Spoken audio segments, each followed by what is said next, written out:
very briefly, to give you an overview, the EU map is an effort between different layers, let's say, of policymakers from DG Agriculture, DG REGIO, the European Committee of the Regions, but also members we have coming from important representative organizations for the rural society, like the ENRD, the Partnership for Rural Europe, and the European Leader Association, because the local action groups are very important stakeholders in all our rural areas. And of course, we had colleagues helping us from the research and academic work, like the James Hutton Institute and the Institute in Zurich for Technology, etc. There you can see in the slides the different meetings that we had and the issues that kept us busy, and where we all had the chance to exchange ideas and co-develop some, let's say, papers coming from the EU map, and trying also to review in our thinking the input, the very rich and important input we got from the regional and the national maps. Next slide, please. So I will try to give you from my side an overview of what I see as the important contribution that SHERPA and especially the EU map has on the EU level. First of all, as I mentioned already, and colleagues also that spoke before, the important thing that we have to keep is the engaging of representatives from civil society, researchers, policymakers at the EU level, in exchanging knowledge, ideas, and experiences to draw recommendations for developing modern rural policies. This is very important, I think, and this is something that the EU Multi-Actor Platform of SHERPA was very much trying to accomplish. And this engagement of these different, let's say, opinions and knowledge and ideas and experiences, I think that can help us to develop modern rural policies at European level, as we heard also from colleagues like David and Doris, also on regional and national level, that can help us develop a very concrete future also research agenda for the rural areas. The other thing, of course, is that they help us in supporting the formulation of key policy recommendations that can influence, as we will see, the current but also the future EU policy.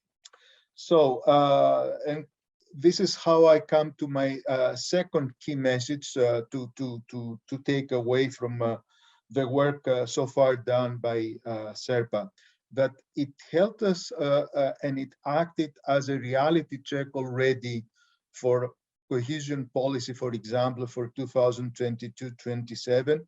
But I think it can, it has also rich messages for other policies like agricultural policy, environmental policy of the EU, etc. I'll give you an example.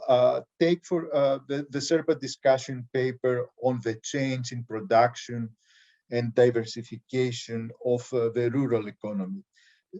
It has emphasized that the smart rural strategies need to adopt in an integrated approach, connecting different policy fields, and that they also need to be embedded in the wider development strategies for regions and territories, including the strengthening links between rural and urban areas. And this is very much into the core of the new cohesion policy for post-2021 period, and especially the policy objective 5, which is closer to citizens, we name it.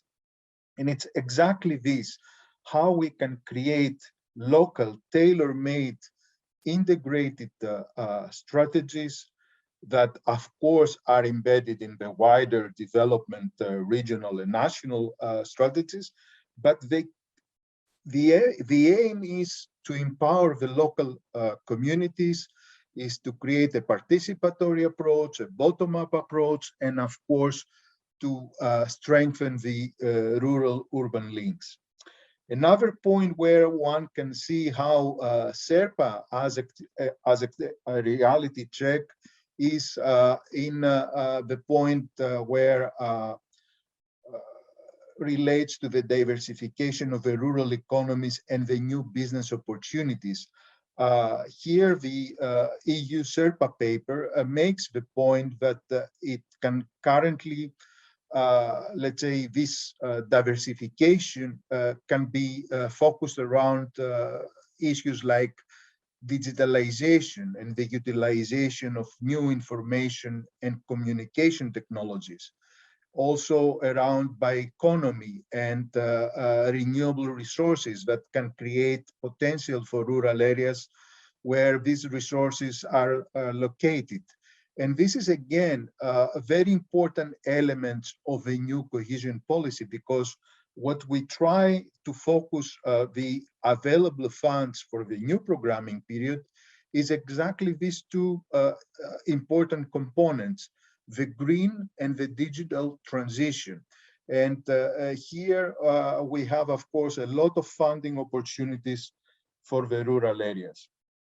So my second takeaway message is the inspiration that provided SHERPA to the long-term vision for rural areas. For that, we heard already a lot from Alexia, so I don't want to repeat too much of what it was said, but let's say in all the aspects of the long-term vision for rural areas, taking, for example, the enablers to reach a desired future for the European rural areas towards 2040, like improving accessibility or infrastructure and basic services, smart ruralities and digitalization, shifting the production and diversification of the rural economy, bio and circular economy, etc. The EU map there makes a full, let's say, revision of all the different map position papers that we got from the colleagues that they're working on regional and national level. And there we have to really see that there was a lot of imaginative ideas of how to reach a desirable future for Europe rural areas. And this richness, I think, it should not be lost. Doris gave us an example how in Slovenia, they already influenced the national, let's say, strategy for the future. I think SHERPA maps at national and regional level can play a key role in providing a lot of inspiration in the programs that we now negotiate with the member states for the new programming period. The other thing that we should also keep, and it should be an element that should attract attention, is the high level of interest and engagement shown by the different maps. And it's a recognition by communities of science, society and policy of the shared benefits of a collaborative working. And this is an element that we have to keep alive and strong during the programming process. It should not only be regional or national authorities alone planning the programs of the future. And at least in the cohesion policy, we have now an enforced partnership principle where we call upon regions and member states to do a different type of planning, that they engage with the local authorities, with the local society, with the scientists and the academics, with the socioeconomic partners to present their programs. Because the challenges and the opportunities for the future of the rural areas cover a range of thematic domains that many of which cannot be tackled by traditional and rural policies. And therefore, we need a more collective, more out-of-the-box thinking. The fourth message to keep is to get active in the Rural Pact. Alexia touched upon this in her presentation at the beginning, but I want, by closing this first round of presentations, to remind you again that this is a very important process that we have launched, and that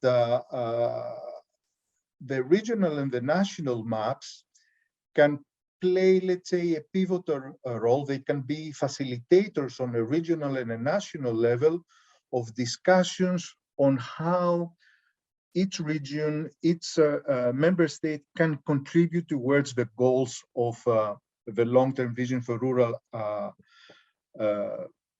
areas, and they can, in a way, prepare the contribution of these regions, of these member states towards the Rural Pact. And the fifth and last message, in order to get on time for the coffee break, is the inspiration that SHERPA and the different maps on regional, national, EU level can provide for the post-2027 programming period.